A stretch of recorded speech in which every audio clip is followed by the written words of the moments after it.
What if your everyday choices were quietly rewriting your future? What if inflammation wasn't just a symptom, but a signal? What if fatigue, pain, weight changes, and brain fog all shared the same root? This is metabolic health, the engine behind your energy, your immune system, and your long-term wellness. Taking charge in metabolic education is White River Health rheumatologist, Dr. Sarah Luebker. Introduce. Can everybody hear okay? Yeah, all right, very good. So I have no disclosures for this talk, and this talk might seem a little different than what we're used to talking about in medicine, but it's really valuable and really relevant because no matter what specialty you find yourself in, or your background, or even your health status, the thing is we all have brains, and because of that, we need to understand how to power our brains. Our brains really depend on the same cellular energy and nutrient signaling we talked about last time. And metabolic health function really functions to power our brain. So you might not really think of yourself as somebody with cognitive decline or even mental health issues, but we've all had days where our focus or maybe our mood or resilience isn't what we want it to be or what isn't what it used to be. The question isn't whether this applies to us, it's how can I support my brain before those subtle changes become lasting ones? This isn't about optimizing performance and actually protecting cognition and understanding how food isn't just fuel, it's actually information. And with the right information, we can change everything. So, important medical disclaimer, this is for educational purposes only. Psychiatric medications are very valuable and can be life-saving and essential. So any changes to psychiatric medications needs to be done with partnership of a qualified mental health professional. My goal for this is to be educational, and if you have questions, to talk with your own personal doctor. Nutritional and metabolic strategies may be supportive, but are not a replacement for psychiatric care. So this talk really would not be possible without the pioneers of a field that's grown to be called metabolic psychiatry and metabolic neurology. So a huge thank you to a group called the Metabolic Mind, which is a function of the Bezuski group, for really pioneering this conversation around brain energy and supporting the transformative research that is in this space. So let's get into it. What am I talking about? We often treat mental and metabolic diseases as separate conditions, separate silos even. Depression over here, diabetes over here, but maybe they're rising in parallel. And because of that, maybe they aren't just comorbidities, but rather an expression of this same root problem. Emerging science is really showing us that insulin resistance and mitochondrial dysfunction may underlie both the brain-based, but also the body-based diseases that we see on the right-hand side. Today, we're going to explore how this connection occurs. So similar to last week, we really need to understand the problem before we can address the solution. Here in the United States, we're facing an unprecedented mental health crisis, and this is across all ages, backgrounds, and generations. A recent study from 2024 with the American College of Health Association reported that 40% of US college students felt they were so depressed that they couldn't function, and even more had overwhelming anxiety.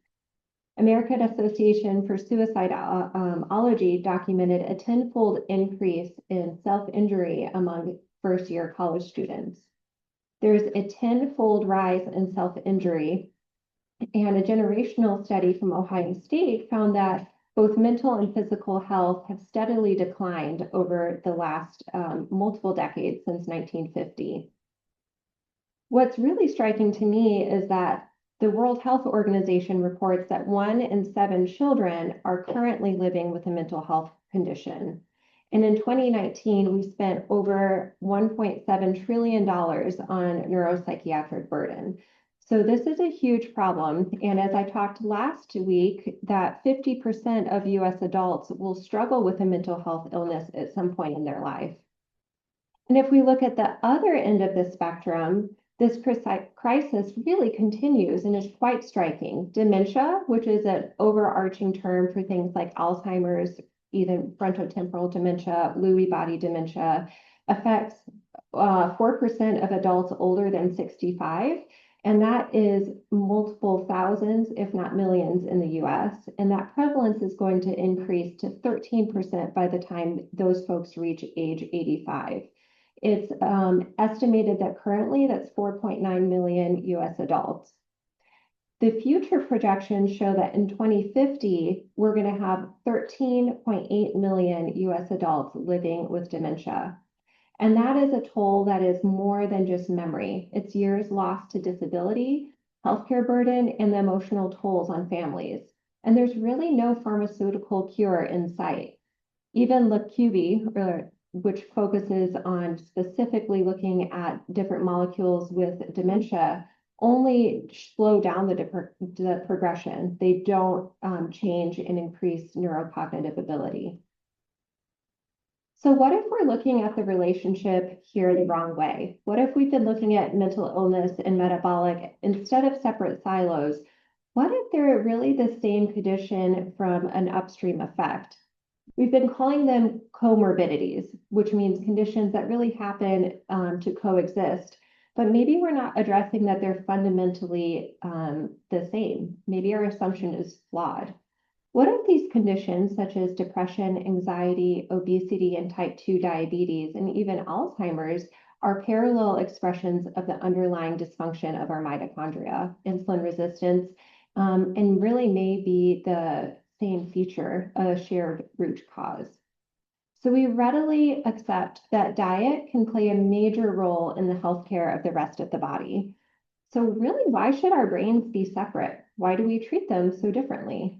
The food we eat provides material for building brain cells and fuels to energize them. So if we're feeding ourselves the wrong foods, then the function is going to be affected as well. Certainly, medications have their place with changing brain chemistry. However, this exciting field of nutritional and metabolic psychiatry is now convincing us with powerful science that the way to change brain chemistry can more effectively be done through the foods that we eat, because brain chemicals are a downstream effect of the foods that we make. So I'm going to give everybody a practical example. You might not think of yourself as having a full-blown psychiatric illness, but think of the last time you were overly hungry. You remember feeling irritable? We call that hangry. So there is metabolic reasons for the feelings that we have. That irritability, brain fog, and even anxiety you felt, that's your brain responding to the metabolic stress in real time. So let me explain it this way. As your glucose dips because you're hungry, that triggers stress hormones. So the blood sugar is low. The brain sees this as a threat, similar to when you're oxygen deprivation, and that activates an entire cascade of hormone signals. Adrenaline surges to rise to the response of blood pressure or low blood sugar and increases alertness. But this also increases feelings of anxiety, restlessness, and being on edge. And now take the other extreme. Blood sugars that are so high can be really destabilizing too. So I really like this study from Yale where they took healthy teenage boys and they gave them the equivalent sugar of 2 cans of soda. Now, we're drinking a lot more than that in a normal daily basis. And they checked their blood levels. Their adrenaline levels quadrupled 5 hours later. So it's safe to say, and it truly is real, that sugar is a destabilizing hormone.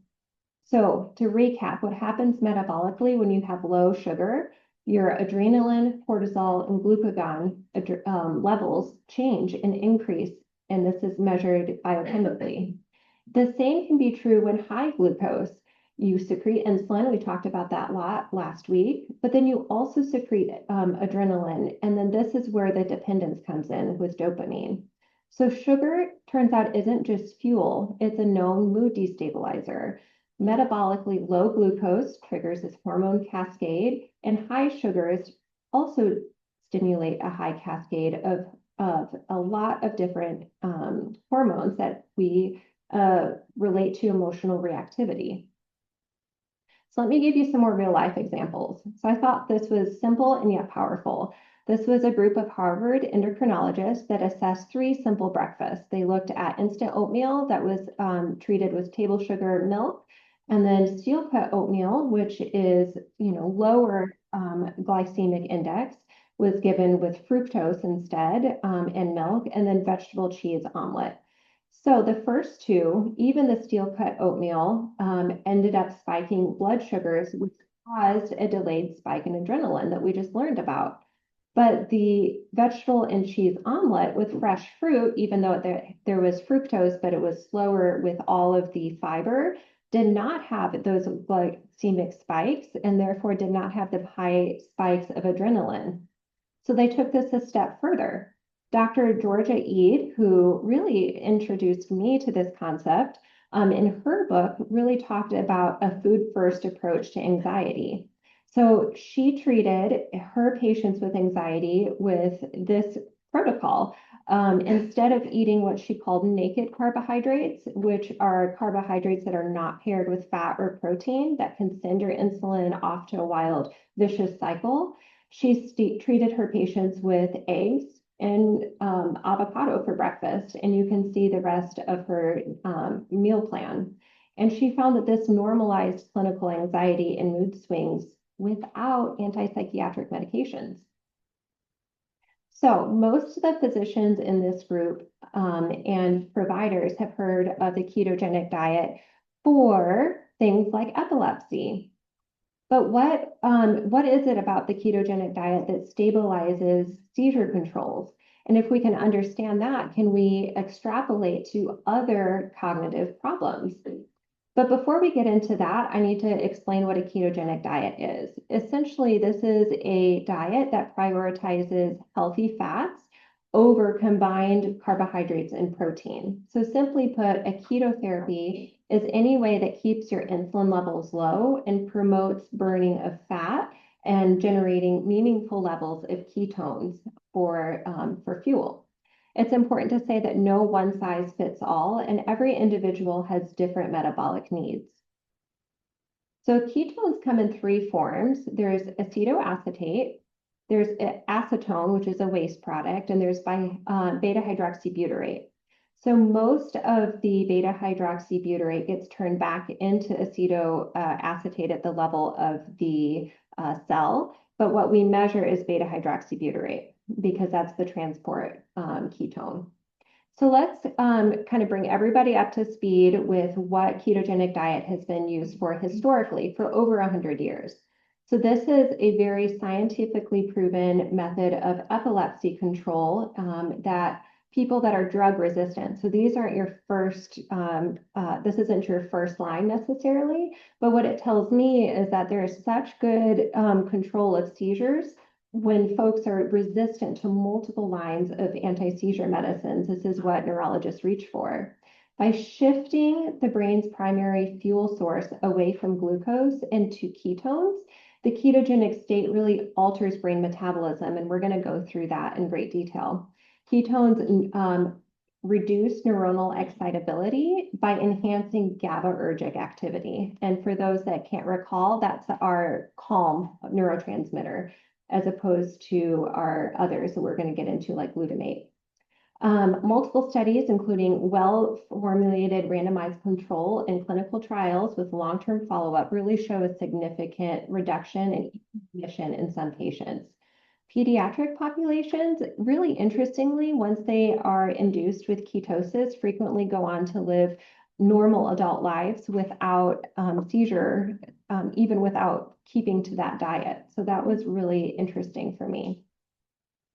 So the key takeaway is that ketogenic diet is powerful and evidence-based option for treatment-resistant epilepsy, especially in children. So what can we take away from this with mental health?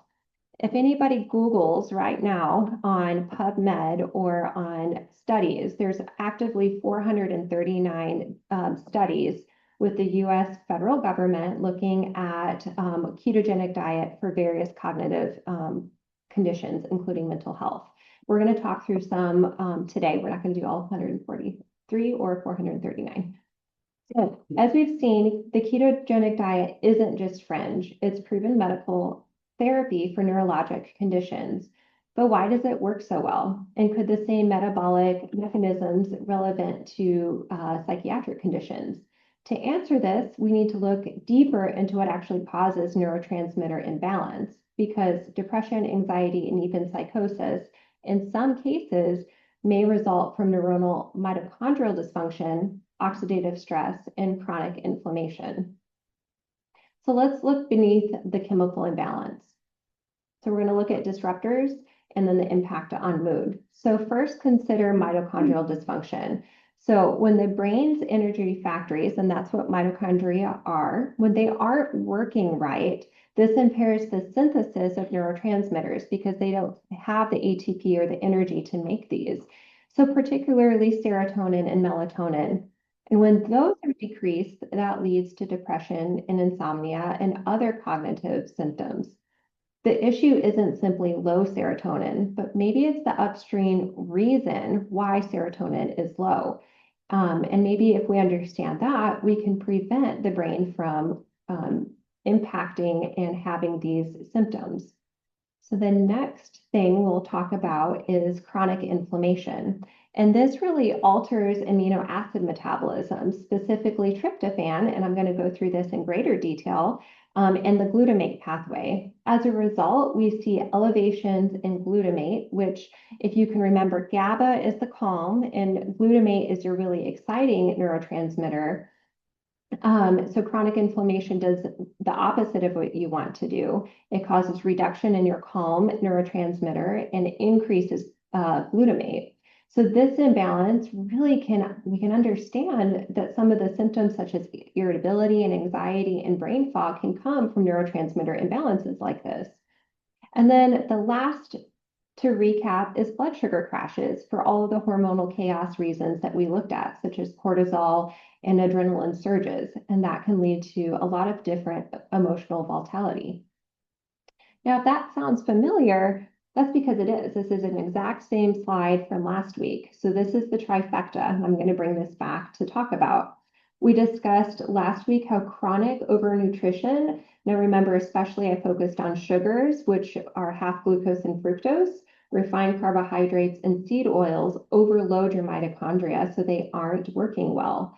So that results in low ATP, which ends up with an energy crisis within your cells. We also talked about chronic inflammation and the immune system interpreting this as a persistent threat. And then oxidative stress because the mitochondria aren't working well, so they're releasing more free radicals. So let's apply what we learned to the brain. When there's low AT production, what things can you expect? Well, cognitive fog, slowed processing, and impaired neuroplasticity are very common downstream effects of not having enough ATP in your brain. Neuroinflammation signals the resident macrophages of the brain called the microglia activation, synaptic pruning, so you're not able to retain those memories, and overall toxic environment. And then oxidative stress in the brain can damage lipids, proteins, and DNA, promoting neurodegeneration. So for the next few slides, my goal is to really show you in a detailed view how each of these members of the trifecta that we looked at last week can affect our brain. So as a refresher, our mitochondria are our workhorse. They're the powerhouse of the cell. And why that applies to the brain is that the brain demands 20 to 25% of the body's overall energy. So to put it differently, one neuron is capable of using 4.7 billion ATP every second. That's insane. Mitochondria turnout aren't just ATP factories, although that's what we think of them most famously for. But in the brain, they regulate calcium, they modulate inflammation, and they even help synthesize neurotransmitters. So mitochondrial failure in the liver, maybe that causes fatty liver disease. In the heart, maybe that causes cardiomyopathy. But in the brain, mood, cognition, and behavior are probably the earliest signs, and left unchecked, they have been identified in many mental health diseases and dementia. Interestingly, mitochondrial dysfunction has been identified in all of these conditions listed: autism, depression, anxiety, bipolar, schizophrenia, even alcohol use disorder and Alzheimer's disease. So one of the keys to understanding both the drivers of psychiatric and neurodegenerative diseases is impaired energy metabolism. So we're going to look at the mitochondria in more detail. So most dysfunction occurs in the level of the oxidative phosphorylation system. That's the inner membrane of your mitochondria. That's where your NADH is used to transfer electrons to generate ATP. So we're going to throw back to biochemistry, but I'm not going to go as in depth as last week. And you'll recall that oxidative phosphorylation is the final stage of cellular respiration, where the bulk of ATP are produced. So that's the series of electron transports that pass one electron down. So the central nervous system is extremely vulnerable to ATP deficits because of its high energy demands and limited fuel flexibility. So the ketogenic diet appears to support mitochondrial health in several ways. It upregulates the enzymes that are involved in oxidative phosphorylation. It boosts the Krebs cycle intermediates like citric synthase and malate dehydrogenase and promotes mitochondrial biogenesis. That means the creation of new mitochondria. And then it also makes them more efficient. So this might help explain why ketogenic interventions show early promise in treatment in conditions like Alzheimer's, depression, and bipolar. They actually improve the brain energetics at a fundamental level.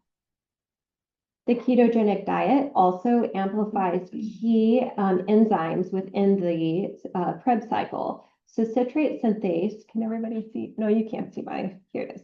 Okay, so it's the first step, and this is actually the first step in the Krebs cycle. And so if you can upregulate how well this enzyme is, you're doing good. The next thing that it can increase is alpha ketoglutarate dehydrogenase, and then malate dehydrogenase here, which is a rate-limiting enzyme. So remember that rate-limiting enzymes mean that if you don't have enough of that, it doesn't matter how much substrates you have, you can't continue. So this is really important.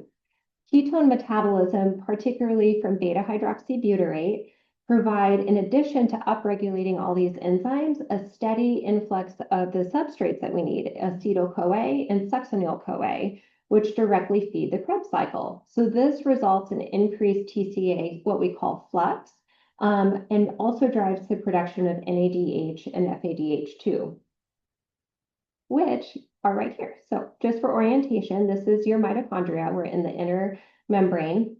And some really interesting things that I found with my research with this was that the ketogenic diet upregulates the components of the electron transport chain, which are 1, 3, and then also 4, which are the backbone of oxidative phosphorylation. Ketones, specifically beta-hydroxybutyrate, this is probably the most fascinating thing to me, activate what's called PGC1 alpha. And that's peroxisome proliferative activated receptor gamma coactivator 1 alpha. But we're not going to say that again. We're just going to say PGC1 alpha. So why that's so fascinating is that's the exact same coactivator that exercise modulates. So combined, they're both independently and synergistically promoting mitochondrial new biogenesis and oxidative phosphorylation. In the brain, the PGC1 alpha supports mitochondrial density, meaning how many there are, synaptic plasticity, meaning formation of new memories, and it's also resistant to neuroinflammation. We're going to talk about something called HDAC inhibition in a moment. But remember this, with ketogenic therapy, you essentially get more ETC components, you get more mitochondria overall, and your mitochondria are more efficient with less oxidative stress per unit of energy. So that's incredibly important when it comes to neurons, which we use so many ATP per second. So this study I found was really fascinating, was published in 2021 for the American Journal of Physiology. And this demonstrated that combining ketogenic diet with exercise significantly increased mitochondrial both function and ATP production by over 36%, and increased in 19% of something that's called RCR, which stands for the respiratory control ratio. It's really just a fancy way of measuring how efficient your mitochondria are at turning oxygen into energy. So a higher RCR means your mitochondria are really doing a good job. They're focused, they're not wasting fuel, and as a result, you're not having extra reactive oxidative stress. So here's a quick schematic of this study. There is increased fat oxidation, increased insulin sensitivity, reduction in visceral fat, and overall better muscle composition. So if I could package all of the benefits of exercise into a pill, it would probably be the most widely prescribed and effective medication in the planet. And the evidence is overwhelming. I could spend a whole 3-hour lecture talking about the benefits of exercise, but this is my only slide. I limited myself to one. So there's so much overwhelming information. Strength training protects the brain structure, and this isn't just about maintaining muscle. In older adults with mild cognitive impairment, so not full-blown dementia, 6 months of resistance, which is strength training, not aerobic, preserved hippocampal volume as opposed to the population that was not doing strength training. And for folks that aren't in medicine, that's the part of the brain that is really critical for memory and improved cognition. So exercise, like we talked about, stimulates mitochondrial biogenesis, which is huge for all forms of your body and also your brain. When we look at dementia prevention, there was a huge study from JAMA in neurology that as little as 6,000 steps a day reduced your risk of Alzheimer's disease by over 50%. We have not seen this in any medication study. From a psychiatric perspective, exercise is one of the most underutilized antidepressants. Studies consistently show that working out as little as 3 to 5 times a week are comparable to efficacy of SSRIs for treating mild to moderate depression.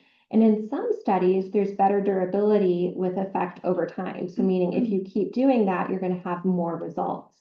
And when you combine aerobic and resistance training, you get synergistic benefit, improving insulin sensitivity throughout your body. And it might be the best thing that you can do. So you actually don't need to spend hours in the gym to have the effects. I call this the Hudson machine. And then this is my husband working out aggressively in our garden with our son. And even on vacation, we call this the baby bar class. And it's probably the most enjoyable workout around. So the bottom line is any movement is better than no movement. If you're looking for a single intervention to support your brain health and metabolic health, it really is exercise. Okay, so back to the trifecta. Oxidative stress occurs when there's overabundance of reactive oxygen species compared to how much antioxidants the body can neutralize. And the brain is uniquely susceptible to oxidative stress because it uses 20% of your body's oxygen. So not only is it using that much ATP, 20 to 25%, but it's highly oxygen dependent. And high oxygen, what you need to know is high oxygen equals high reactive oxygen species generation. The other reason it's important is high concentrations of polyunsaturated fat. So your brain is very prone to lipid peroxidation, and that's not something you want happening in your brain. So DHA is a critical omega-3 fatty acid that our brain needs, but due to its structure with multiple double bonds, that fatty acid is right for reactive oxygen species attack. And the brain has a relatively low intrinsic antioxidant capacity, such as glutathione, SOD2, or catalase. And so this leads to damage in several ways. Mitochondrial injury worsens energy production. DNA and protein damage impairs cellular signaling, neuroplasticity. Neuroinflammation activates the resident microglial cells, disrupting neurohormonal stasis and neurotransmitter imbalance, especially serotonin, dopamine, and glutamate. So the clinical relevance for me is that elevated oxidative stress has been linked to things like Alzheimer's, major depression, bipolar, anxiety, and schizophrenia, really reinforcing this concept in metabolic psychiatry that reactive oxidative species is really paramount to understanding the pathophysiology.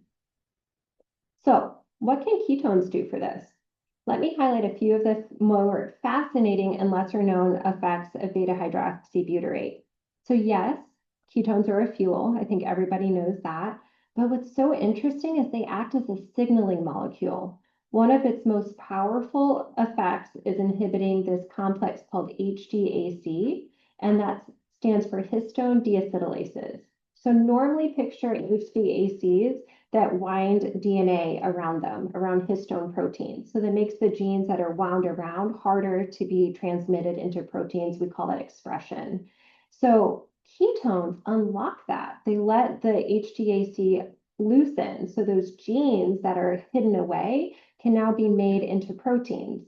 And guess what those proteins are that they make? They're antioxidant defenses. So they're the enzymes that promote antioxidants. Really strong things like FOXO3, manganese superoxide dismutase, and catalase. So these really boost your cell's own ability to fight the reactive oxygen species.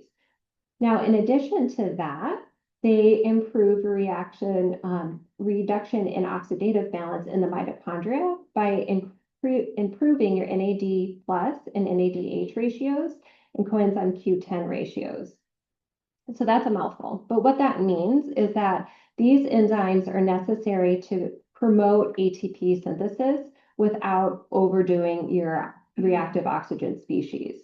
So another way to say it is that if you keep these ratios in balance, you're going to have more ATP and less oxidative waste. So in short, ketones don't just fuel neurons, they help them function better, recover faster, and resist damage. So this is a part of the emerging rationale for ketogenic therapies in neuropsychiatric conditions like Alzheimer's, Parkinson's, bipolar, and major depressive disorder. So the last of the trifecta is chronic inflammation. So we know that this is a driver in a lot of metabolic conditions in the physical body, but we also know that inflammation is paramount in both cognitive spaces such as dementia and in psychiatric conditions. So we just reviewed how mitochondrial dysfunction really leads to a pattern of low ATP and chronic inflammation. And this slide is really summarizing findings of a review of a meta-analysis, so well-confirmed studies of 43 meta-analysis across multiple psychiatric domains, such as depression, bipolar, schizophrenia, and anxiety. And patients consistently showed elevated levels of inflammatory markers like interleukin-6, TNF-alpha, and C-reactive protein. Neuroinflammation is now recognized as a contributing factor in the pathogenesis of these conditions. And part of this is microglial activation really trigger astrocyte dysfunction, and it appears that that happens early, sometimes before cognitive decline really becomes apparent. So the takeaway from this slide is that inflammation is a shared mechanism linking systemic metabolic dysfunction with a range of cognitive issues.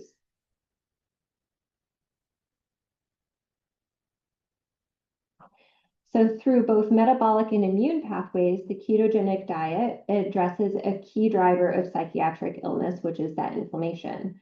So how does it do that? I'm all about the fine detail of what is going on in the cell because I feel like it's so elegant. If you understand something for the residents in the room, you don't have to memorize it. If you come across a test question or in life, if you understand it, you've got the information. So that's really why I go through such painstaking details that if you understand it, you don't have to remember the details. So ketogenic diet reduces inflammation by first beta hydroxybutyrate, which is the primary ketone in a ketosis. And again, it's not just fuel, it's acting as a signal molecule, but in this case, it's inhibiting this huge inflammasome that we see in things like gout and also other conditions that we treat in rheumatology. It's called NLRP3 inflammasome.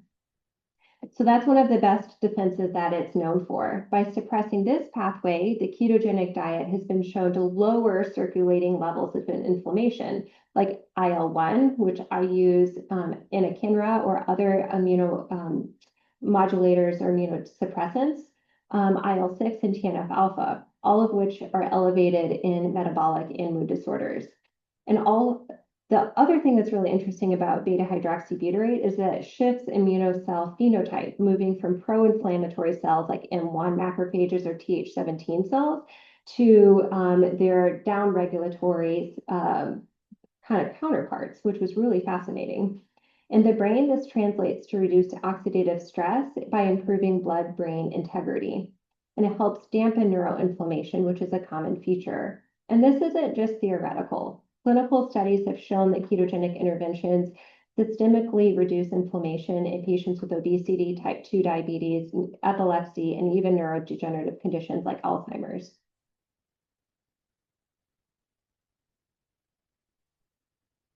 So even in the absence of overt diabetes, chronic blood sugar elevation, especially from refined carbohydrates such as fructose and sugars, lead to a chemical process that's called glycation. So here, sugar binds to proteins, fats, and DNA, and it forms toxic molecules, almost like little spears on those molecules that are known as advanced glycation end products, or AGEs. And they're named aptly because these AGEs really increase inappropriate aging, so signs of aging that happen more than they should be. They're the reason that you get wrinkles. So on the skin, this is what's causing the cross-linking of proteins. AGEs are recognized by immune cells in the brain, those specialized macrophages, the microglia, which interpret their presence as danger signals and resulting in increased inflammatory response, cytokines, and free radicals, all things I don't want in my brain, damaging neurons in the process. So this accelerates brain aging and impairs neurotransmission.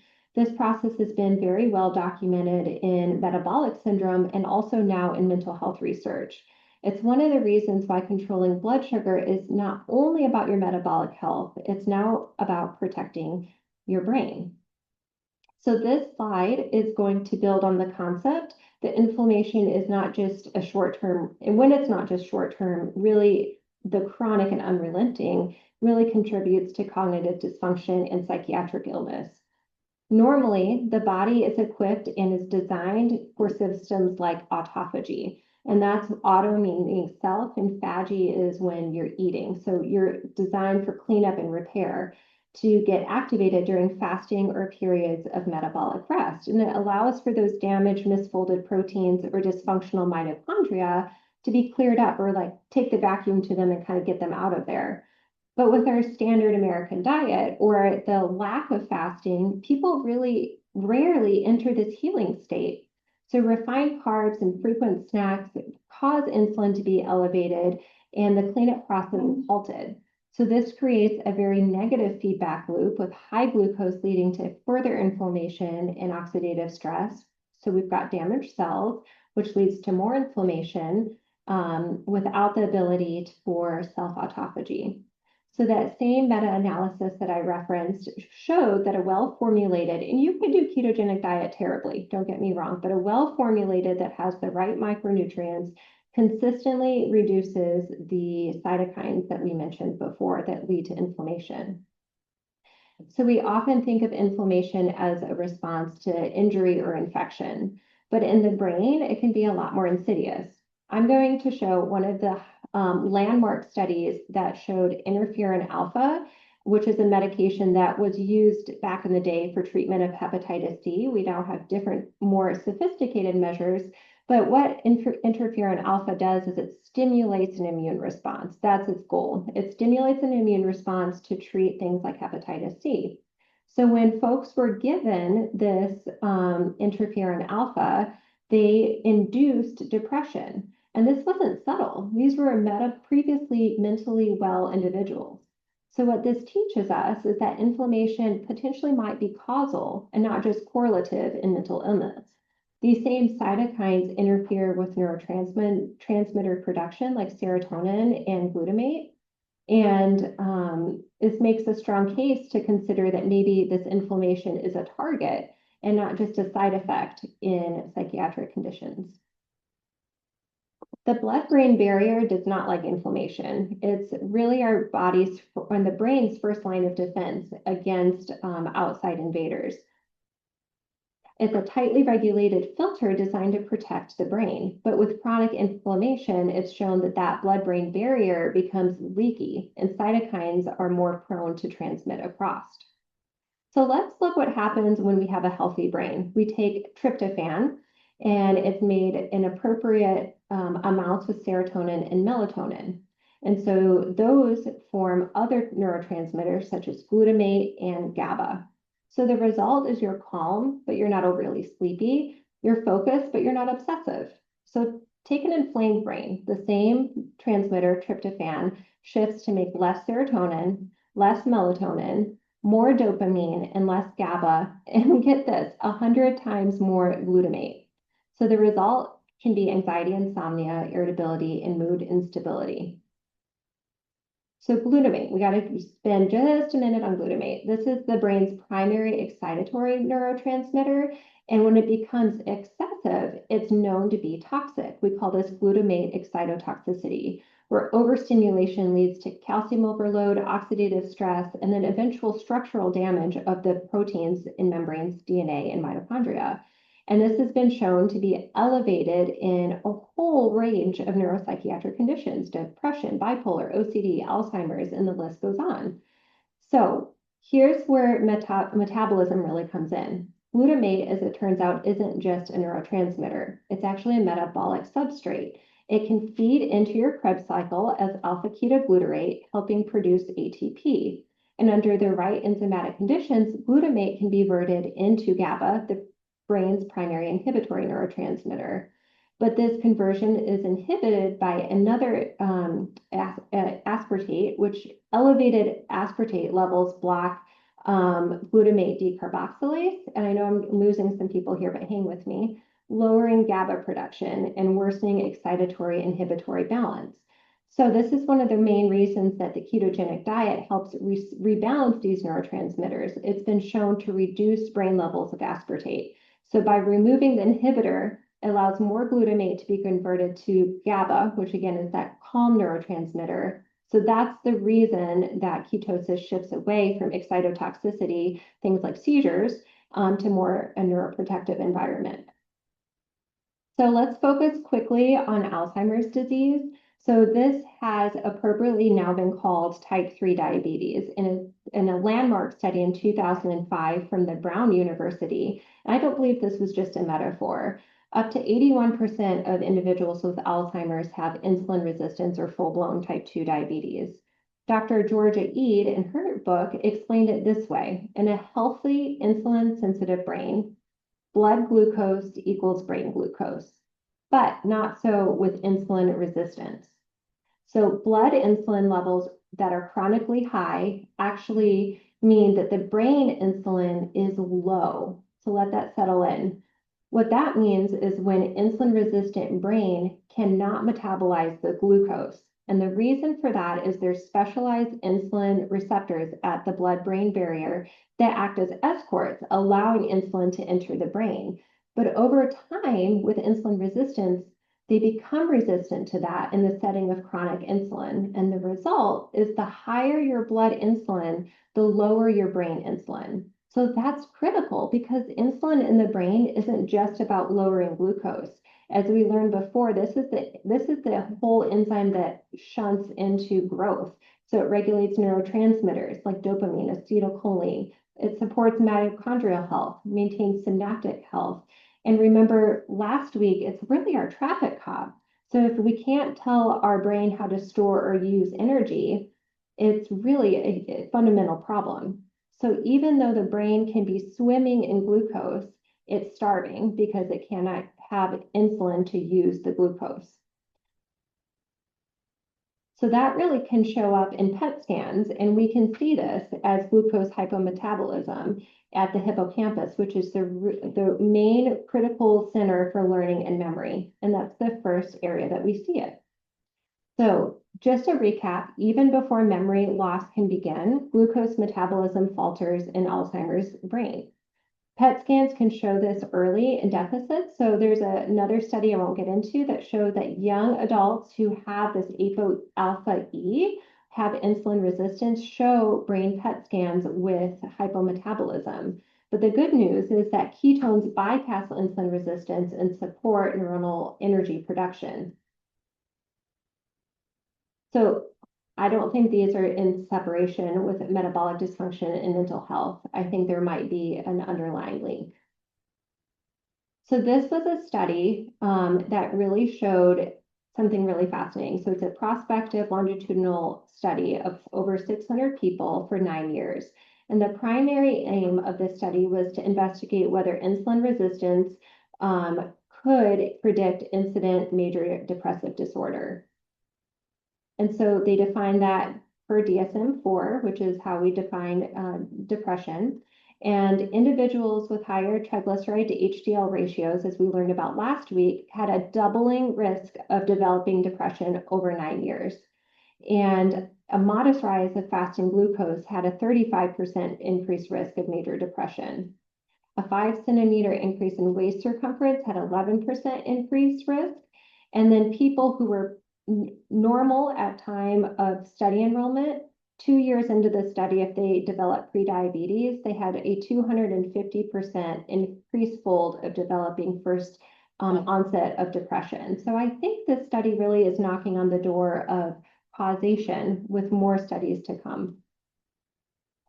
So can we see glucose hypometabolism in depression, or is it just in Alzheimer's? And even before cognitive symptoms appear, PET scans can show depression. And this is a study from Mayo Clinic. On the left-hand screen, you can see depression in all of the areas that did not light up, and then in the same individual that was not depressed. So notice the dramatic reduction in brain activity during depression. So I'm going to show you studies, not in great detail, but just to show that there's a lot of energy right now looking at keto-metabolic therapy for multiple psychiatric conditions. There were 8 publications as of to date that showed positive results in schizoaffective and schizophrenia, 7 for bipolar, 15 publications for depression or anxiety, and only 1 case report did not show improvement in a single person, and that person never reached nutritional ketosis. One study that was interesting was that ketogenic diet and ketone salt. So sometimes you can give yourself ketone salts if you don't want to be in a full ketogenic diet. They wanted to look and see if this had some cognitive benefit. So what they found wasn't actually what they were studying. What they found is that folks that were, so there's 3 arms, there's a ketogenic diet plus ketone salts, and a ketogenic diet plus a placebo, or a standard low-fat diet. What they ended up discovering was that both ketogenic diet groups had lower levels of inflammatory markers than baseline, and the low-fat diet had a 33% increased risk or increased amount of inflammation from baseline. So just simply going on a low-fat diet increased the amount of inflammation in this study group. So there's been 12 publications of ketogenic diet for Alzheimer's disease, and every publication reported some degree of cognitive improvement. 6 for autism spectrum, and 1 for what's called somatic disorder or fibromyalgia. So I really liked this picture as like a visual of how all the different pathways that I've talked about can implement in cognitive improvement. So when I was going through my study, I read about this diet and I really was fascinated. And something that really jumped out to me was this will be the last huge dive that I'll do. But this is Dr. Albert Dannon. So he's a psychiatrist who had family members that struggled with epilepsy, got on a ketogenic diet, and really had dramatic improvement. So he enrolled 31 hospitalized patients for treatment-resistant mental illness and poor metabolic health for a 3-month inpatient pilot study. And all of the participants were on multiple psychiatric medications at the beginning of the study, and 18% were discharged on fewer psychiatric conditions and medications, and 44% achieved full clinical remission without any metabolic or psychiatric medications. This is another pilot study that's going on right now at the UK and is showing really promising results. This is one study that was really fascinating. They showed 21 individuals that had 16 had bipolar and 5 with schizophrenia. All had metabolic problems. Initially, 29% of the participants met criteria for metabolic syndrome. And by the end of the study, not only did everybody improve psychiatrically, but 100% of the patients did not have metabolic syndrome by the end of the study. So to cap up, I'm going to show you, instead of big, huge numbers, I want this to be personal. So certainly robust randomized controlled trials are fascinating, but let's look at some individual cases of people. Remember, these are individuals. So this was a 32-year-old man. He was actually unemployed at the time of this study, with multiple psychiatric conditions listed on the slide. And metabolically, he was a mess. He was obese, he had diastolic hypertension, fatty liver disease, and he was placed on a ketogenic diet with intermittent fasting, and he had 2 meals and an eating window 4 to 8 hours. So on this screen, I'm going to walk you through what they saw. On the left-hand side, you see PHQ-9, which is depression screening in blue here. And then you see GAD-7, which is an anxiety screen. And on the right hand, this is SCS, which stands for self-control scale. So his anxiety decreased from 16 to 8 within 1 week and completely remitted 6 weeks later. His depression remitted entirely within 1 month. And he has a quote here saying, within 4 weeks of initiating, he felt the best that he has ever felt and was able to go on and get a full-time job. Remember, he was previously unemployed at 8 weeks. And I just thought that was striking, because these are individuals. These aren't just case series.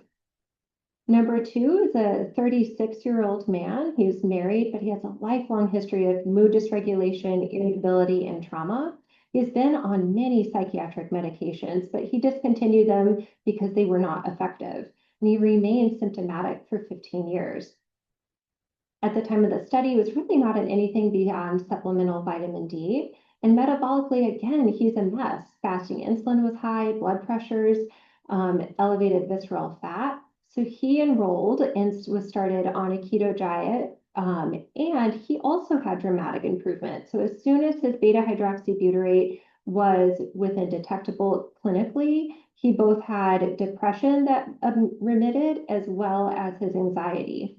Now, I do include this because he had something that's called carnitine insufficiency. And so I highlight that you really need to be knowledgeable on what a ketogenic diet is and pitfalls, because carnitine is how you shuttle fat and break it down. So he had a hard time getting into ketogenic diet until they discovered this, and he started supplementing with carnitine, and then he did beautifully. The last case, you guys are doing great, by the way. So this is a 34-year-old woman. She has a history of many psychiatric problems and childhood trauma. She's been on prior psychiatric medications, and she actually remained on all of those throughout the study, and she metabolically is also struggling. So she started keto in an adjuvant to all of her medications. And again, as soon as ketosis was stable, she remitted with all of her anxiety by week 8, and she was in remission clinically by week 9 with her depression. And she went on to say, I do not have depression anymore. I've just noticed I'm happy all the time, which is kind of funny. So translating science to practice can be really hard. We need to be clear. For individuals struggling with depression or anxiety or other psychiatric conditions, even small lifestyle shifts can seem overwhelming. And that's why ketogenic therapy for metabolic health needs to be understood as a metabolic treatment and a mental health treatment. And it deserves the same level of clinical monitoring and its respect as a pharmacologic treatment. It's not just a wellness fad. So for clinicians who really are energized by this and want to learn more, there's excellent resources available in CME credits, and many of them are for free. So Dr. Chris Palmer is a Harvard psychiatrist, and he offers free CME courses, what is called at the Metabolic Mind. And then Dr. Georgia Eid also offers phenomenal free CME courses that could start as a great starting point for any clinicians wanting to investigate this further. These resources are really designed for clinicians to incorporate nutrition in a safe and evidence-based way. There's really no need to reinvent the wheel. So if you want a screenshot, I've put these here, or you can just go to Metabolic Mind for to enroll in the CME. So I added this slide kind of last minute, but I felt like it needed to be here. You can do everything right. You can take the right supplements, you can eat a perfect diet, you can optimize every lab, but you can still have stress. And for me, that alignment has been game changing when you align your priorities. So I'm going to give you a quick example of how I align my priorities. I love practicing rheumatology. For me, it challenges me intellectually, and I find huge purpose and deep purpose in helping my patients. But I can really only show up to work when I'm fully energized because I know my children are doing well, and they're a higher priority for me than medicine. When they're well, I'm able to focus on my patients. And I found that when I focus on being a better mom by being a better wife, and that's my next higher priority is my marriage. So when investing in time with my husband, I found that I'm not only a better mom, but also a better doctor. And I found that I'm actually a better wife, mom, and doctor when I prioritize my time with the Lord. And for me, that's quiet time and prayer. So I hope that that makes you and encourages you to really optimize your own priorities and not just looking at lab values. So final thoughts. If there's one thing that I want you to take away from is that metabolic health really can be mental health. Your brain is not separate from your entire body. So how many providers are in the room today? A few. Okay, very good. So one of the challenges I was given when I graduated medical school was to be the provider that you would send your own family to. So I want each of you to picture your most beloved family member. Is that your mom? Is that your spouse? Maybe it's your child.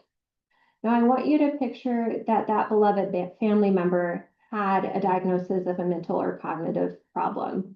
Would you want that provider that you sent your family member to be knowledgeable on all concepts of metabolic health? And I know that I would. So I just challenge you to maybe take that extra step and be knowledgeable in the new areas of metabolic psychiatry and offer them. I'm certainly not suggesting that we put every patient tomorrow on a ketogenic diet. That's not what I'm saying. But if we recognize the power of food as medicine, we might be able to move beyond symptom control and toward true healing. And I'll take any questions.